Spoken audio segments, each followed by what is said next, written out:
I just want to put that out there. That is when I hear that, I'm like, oh, y'all's democracy, not our democracy.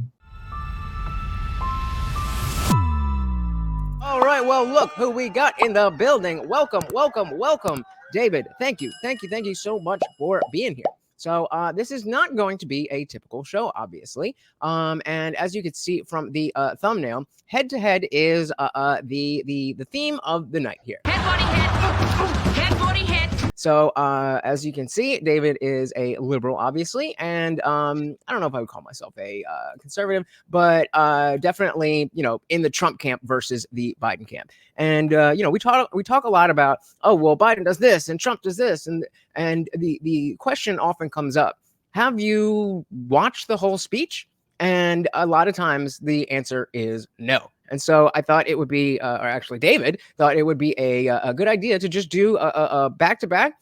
We have a liberal and a conservative. We'll watch a Biden speech, see what we got, watch a Trump speech, see what we got, and see if we can get everybody, not necessarily to agree, but just everybody on the same page. There's no way that David or anybody else, at least tonight, is going to be able to convince me to want to vote for Biden, and I assume the same for David. So that's not what we're doing here. We just want to show that this is what we're doing. So, David, welcome to the party. Originally, David wanted to do a speech that Biden did, which, was a good speech for the UAW. And I just felt that, even though that,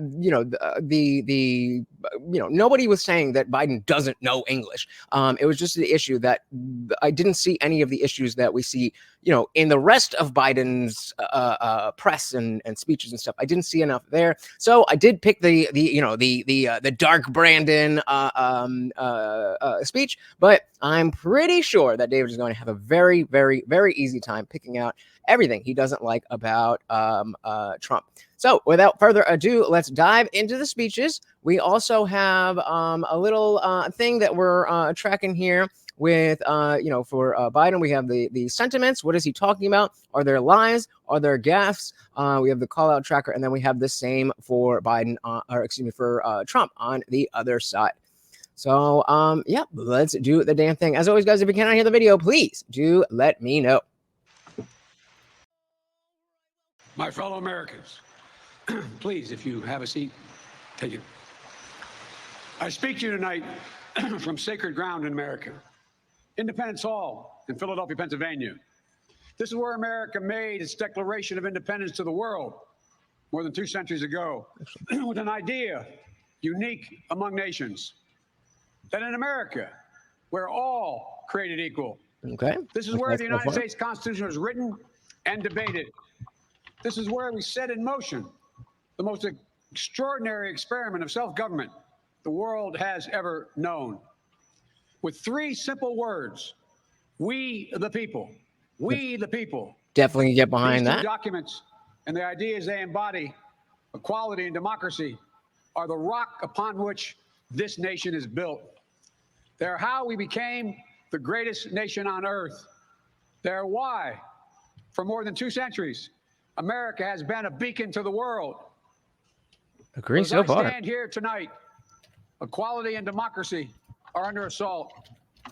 We do ourselves no favor to pretend otherwise. So one thing I want to, so the first thing is this idea of our democracy, our democracy, our democracy. Democracy! When he says that, what does that mean to you? Our democracy? Just generally the will of the people being the decider for how the U.S. rules itself.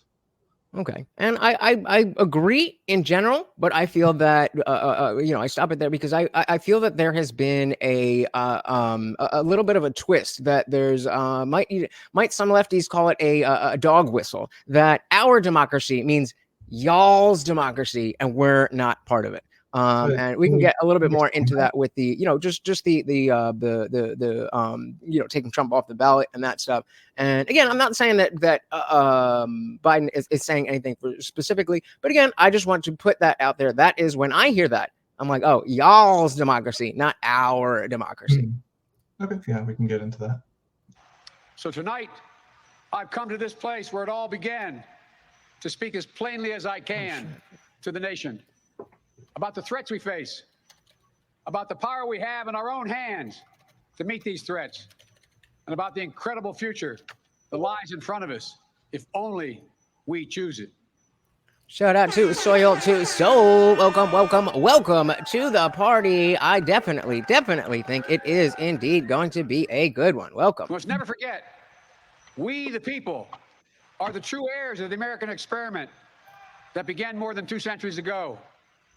We the people have burning inside of each of us the flame of liberty that was lit here at Independence Hall. So far, so good. That lit our way through abolition, the Civil War, suffrage, the Great Depression, world wars, civil rights. That sacred flame still burns. Now in our time, as we build an America that is more prosperous, free, and just. That is the work of my presidency, a mission I believe in with my whole soul. But first, we must be honest with each other and with ourselves. Too much of what's happening in our country today is not normal.